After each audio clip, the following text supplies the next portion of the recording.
नमस्कार दोस्तों। आज मैं फिर से आपका ध्यान जो अभी चल रहा है अमेरिका, इजराइल और ईरान का जो ये युद्ध चल रहा है उसी की ओर आकर्षित करता हूं और मैं इसके बारे में ही कुछ बात बताऊंगा। लास्ट वीडियो मैंने जब बनाया था तो मैंने आपको बताया था कि किस तरीके से ये वॉर चल रहा है, तो इसके बीच में जो ग्लोबल क्राइसिस है, वैश्विक संकट है, चाहे वो इकोनॉमी की बात करें तो किस तरीके से धीरे धीरे करके इकोनॉमी का भी कमर टूट रहा है। चाहे कोई सा भी देश हो, चाहे वो डायरेक्ट वॉर में इन्वॉल्व हो या नहीं हो, फिर भी उस पर इम्पैक्ट पड़ रहा है और अच्छा खासा पड़ रहा है। तो आज मैं उसी के बारे में चर्चा करूंगा और बताऊंगा। मैं शुरुआत करना चाहता हूं थोड़ा जो हम लोग डोमेस्टिक सिलेंडर यूज करते हैं, जो है एलपीजी के बारे में बात करना चाहता हूं। तो जब शुरुआती दौर में ये जो अमेरिका के साइड से स्ट्राइक करा गया था, तो ये न्यूज़ आने के बाद और एक हफ्ते के बाद की बात मैं कर रहा हूँ, जब पहली बार स्ट्राइक करा गया उसके बाद, तो जो हालांकि अभी जो हमारे देश के प्रधानमंत्री हैं उन्होंने इस बात को एक्सेप्ट किया है सदन में कि संकट तो है। मतलब ऐसा नहीं है कि उससे कुछ कोई फियर मॉन्गरिंग वाला बात है कि सबको पैनिक हो जाना है, ऐसा नहीं है। लेकिन एक्सेप्ट, कम से कम एक्सेप्ट तो करा है कि संकट है। और संकट इस तरीके का है, खास करके जो एनर्जी की बात करा जाए, ऊर्जा से संबंधित जो है, और ऊर्जा पे ही सब निर्भर करता है। तो संकट चौतरफा हो सकता है। अगर युद्ध और आगे जाएगा तो और ज्यादा होगा, और अभी भी हो रहा है तो भी इसका प्रभाव काफी दिन तक रह सकता है। तो मैं अभी कुछ दिन पहले जब मैं अभी आपको बता रहा था कि जब ये फर्स्ट टाइम स्ट्राइक करा गया ईरान पे अमेरिका के द्वारा, तो उसके बाद एक दो हफ्ते के बाद जब ये एलपीजी का क्राइसिस होना शुरू हो गया और लोग सड़कों पर आ गए सिलेंडर लेकर के, तो उस समय जो काफी जो बीजेपी के या फिर और भी जो सरकार के जो छोटे छोटे छुटभैया नेता जो गली में हैं या फेसबुक पर जो एक्टिव रहते हैं, तो वो लोग फोटो खींच खींच करके डाल रहे थे कि नहीं नहीं ये पैनिक फैलाया जा रहा है, लोग ऐसे ही सड़क पे लाइन लग रहे हैं। मतलब लोगों के पास और कोई काम ही नहीं है, अपना काम छोड़ करके सुबह से वो अपना सिलेंडर लेकर के और रोड पे खड़े हो जाए। मतलब लोगों को एक तरीके से बरगलाने की कि हम सरकार ने अभी मुझे अच्छा लगा कि खुद प्रधानमंत्री जी ने इस बात को एक्सेप्ट कर लिया है कि ऐसा है, संकट तो है, एलपीजी का क्राइसिस है।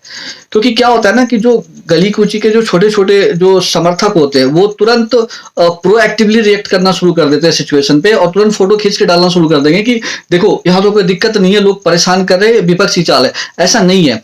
जो आम लोग है उसको ये शौक है ही नहीं, उसको विपक्ष पक्ष से क्या मतलब है, उसको तो चाहिए सिलेंडर। अगर उसको पता चल रहा है कि ऐसा क्राइसिस है, चाहे वो, मैं मान सकता हूं कि ये फियर साइकोसिस हो सकता है, एक डर हो, लेकिन लोग जब अपने एजेंसी को कांटेक्ट कर रहे हैं, वहां से उसको कोई संतोषजनक जवाब नहीं मिल रहा है, सामने वाला कोई जवाब नहीं दे रहा है, कोई फोन ही नहीं उठा रहा है, तो लोगों में पैनिक होना स्वाभाविक बात है।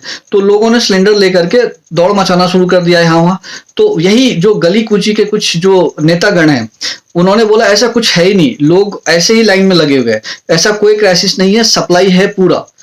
लेकिन थोड़ा उनको एक थोड़ा स्टडी करके आना चाहिए कि हम भारत में खास करके बात करें तो एलपीजी का जो पूरा निर्भरता है वो खास करके 60% के आसपास है। बाकी 40% अदर एनर्जी के सोर्सेज से हम लोग कर लेते हैं।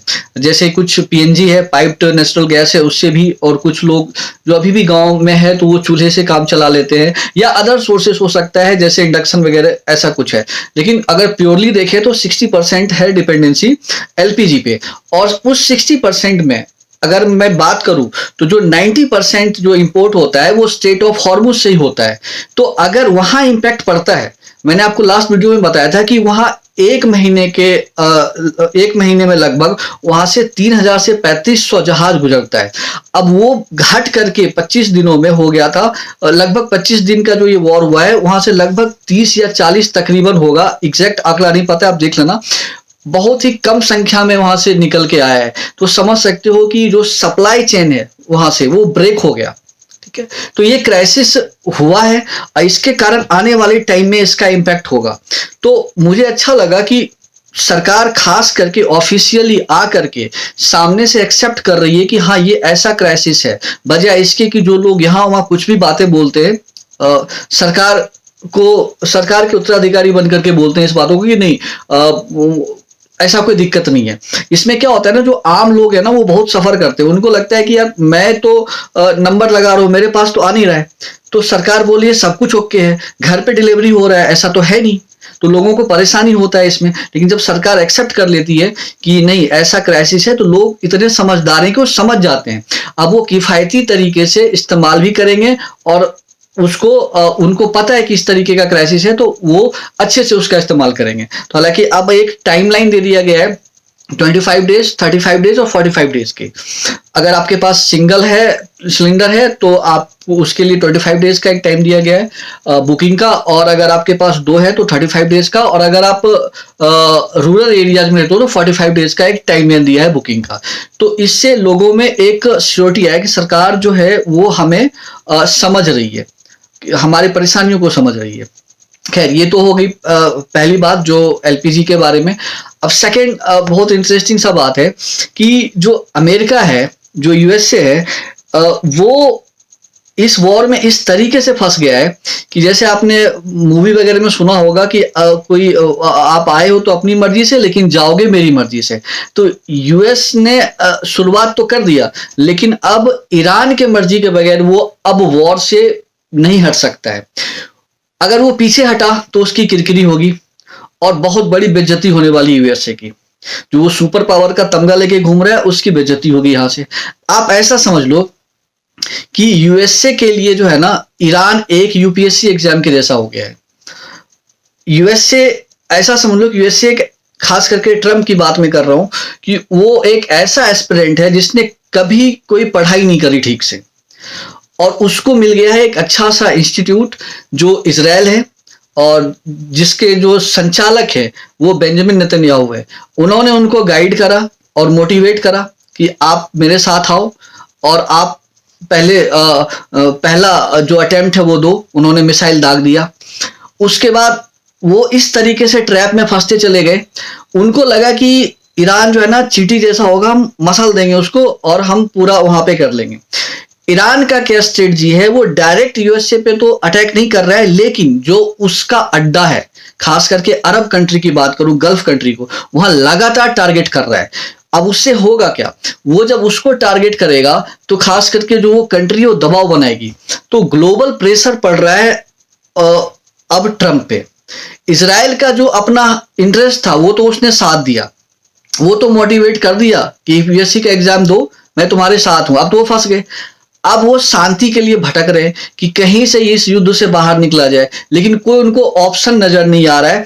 अब वो चाहते हैं अपने कंडीशन पे कि शांति बहाल हो जाए, लेकिन अब ऐसा नहीं होता दिख रहा है, क्योंकि ईरान अब अपने टर्म्स पे शांति चाह रहा है। अब अभी आपने सुना होगा कि अभी हमारे देश के प्रधानमंत्री से भी बात हुई है ट्रम्प की, इसमें इसको लेकर के स्टेट ऑफ हॉर्मुज को फिर से सुचारू रूप से चलाया जाए। और ईरान का कहना है कि जो उसके साथ है उसी का शिप वहां से पास होगा, जो अमेरिका के साथ है उसको हम नहीं जाने देंगे। सेकेंड थिंग, दूसरी बात, अब जो भी गल्फ कंट्रीज हैं, जो जीसीसी है, अब इसको खास तौर से ईरान बराबर टारगेट कर रही है, बराबर टारगेट कर रही है। और अब अमेरिका कहां जा रहा है, अमेरिका शांति की उम्मीद लगा करके पाकिस्तान को नेगोशिएटर बनाया है। पाकिस्तान नेगोशिएट करवाएगा इस वॉर को।